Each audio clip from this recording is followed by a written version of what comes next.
무궁화 상절이 와려강산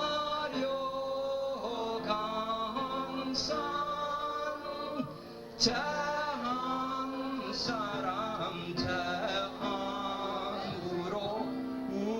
우리나라 만세.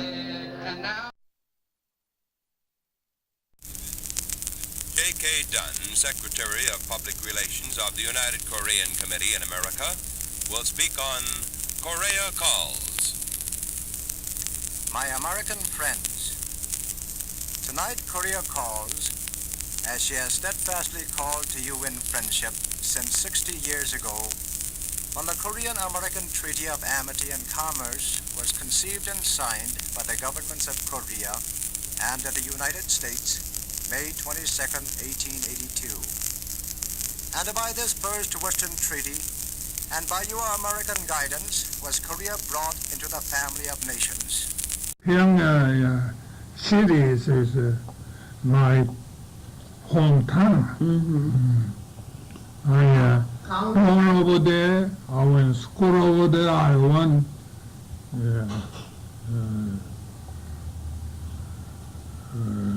You grew up? in the 교회 같은 churchy or everything. Friends? Yeah, friends. So Sunday was a good day then. Or go to church first, then after church we hold gangs and here and there as have a good time over there. That's a very nice place to do. Upon the laying of a coherent spiritual order and a friendly international relations, came the turmoil and connivances of Far Eastern politics, with Japan already bristling in the armors of the imperialist, envisioning in subtlety the domination of all Asian peoples. And by proximity and strategy, Korea fell the first victim of subsequent Japanese acts of aggression that formed the prelude to today's vast Pacific War. That time we are under the Japanese. They are so mean to people. So Yeah. then even you can go to any school what you want. They always look over. They are something do wrong, put them in the jail, and that's all the bad things. All the bad things for the young people. Young people at that time, since they finished the high school, they run out of the country. Mostly go to Siberia, China, all the hang around the young people.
And he left Korea basically because of the Japanese occupation of Korea.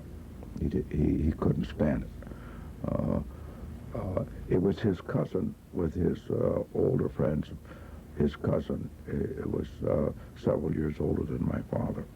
They're the ones that planned to come to America, and my father tagged along because he was the youngest. I guess there was 4 or 5 of them that decided to come to America, and so they ran away from home, and their plan was to stow away on ships. They were able to get on a ship in Pusan and got caught before the ship left the harbor, so they were sent all the way back to Incheon. The second time they made it all the way to Yokohama, got caught aboard a ship just before it left Yokohama, then they got sent all the way back to Incheon. The third time they made it all the way to Hawaii, and then eventually to the States.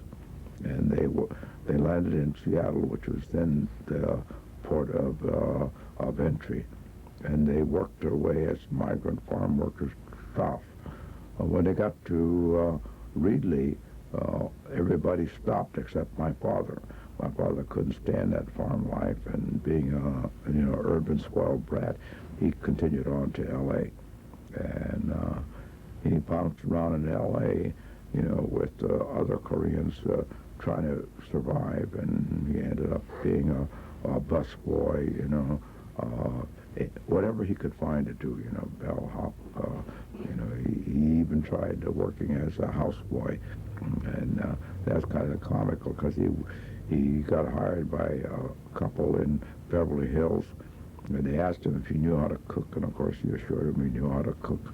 And they asked him if he knew how to cook a pot roast. He assured them he knew how to cook a pot roast. He never saw a pot roast in his life, And that's what they wanted him to serve that night, see. And so he cooked what he thought was a pot roast. He got fired. Went to the Korean Presbyterian Church, associated with the Monarchs, and where was the church then?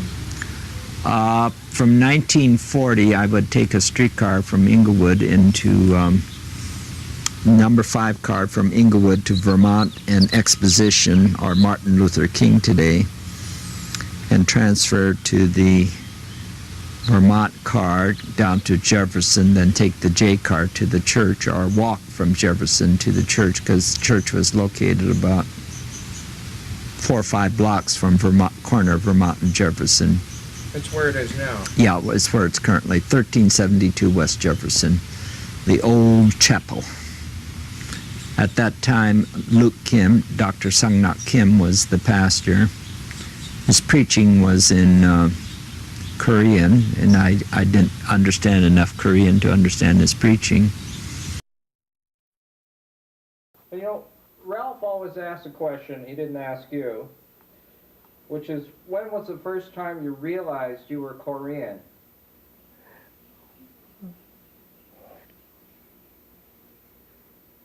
Well, when I was,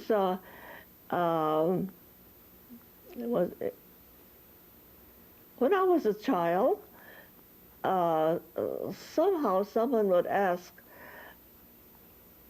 what I was, Japanese or Chinese, and I'd say Korean.